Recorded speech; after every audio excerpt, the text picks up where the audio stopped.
bin heute hier mit Linda Claricio von Plattform A und in unserer Reihe Powerfrauen wollen wir Linda kurz fragen, was sie heute macht und wie sie dahin gekommen ist, wo sie heute ist. Hi Linda, nice to meet you.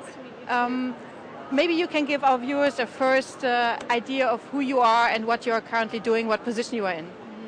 Hi, I'm the president of Platform A, and Platform A combines the advertising businesses of AOL and of advertising.com, really creating the world's largest online advertising platform. And this is a business which spans globally. We're in the United States, we're in 9 countries in Europe, we're in Japan. So we're almost 2,000 employees, and I run the business. Everything from the technology to the operations to the product to the sales teams, and it's a terrific business, and I'm really thrilled to run it. And before you joined AOL, can you give us a little bit about your background? What did you do before? Sure. Well, I have had a very varied career. It's been a wonderful career, really an exciting career. I actually started out as a lawyer, as an international lawyer. I worked in the U.S. State Department, where my job was negotiating treaties, international treaties on behalf of the U.S. government, because my interest was always in international affairs and international relations. So I started out there. Then I became a lawyer in a private firm, and I ended up becoming on the management of that firm. I was a partner in that firm for several years.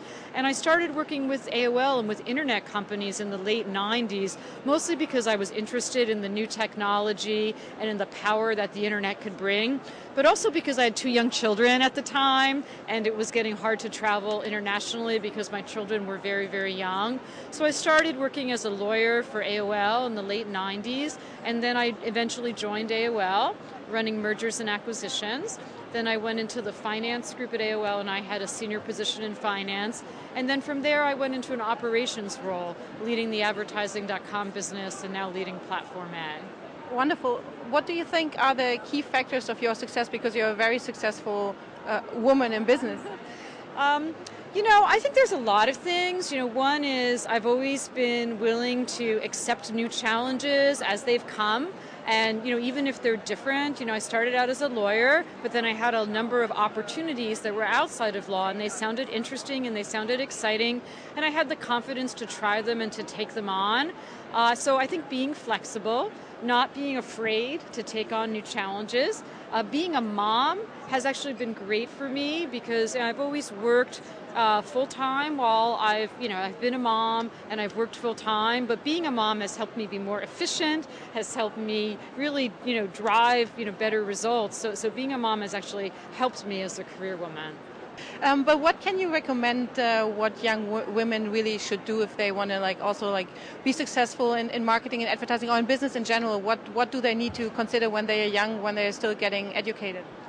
I think first you have to have a plan and you have to have goals about what you want to accomplish, and you have to think very hard, where you want to end up 10 years from now. And I think you have to do it yourself because no one's really going to do it for you. You're really in charge of your own career, and you have to take that and drive that. I think you have to be open to new opportunities. Like me, I started out as a lawyer, but now I'm running an advertising business. I didn't think of that 20 years ago, but as opportunities come, I don't think you should be afraid to take them on. I think you have to have the confidence and the self-confidence to move forward. Do you think, because there's always this discussion, it's now also in Germany, was a big discussion in the 80s and 90s in the States, is there still a glass ceiling for women? There is a glass ceiling for women. I have seen that, I have experienced that, but I think that should make us want to work harder as women to break that glass ceiling. I think you can do it. There are a number of people that are doing it all over the world, and I think we have a duty and responsibility, to do that. But it does exist. It definitely exists. But again, that should just make us want to make harder to break that glass. So, thank you very much for your time.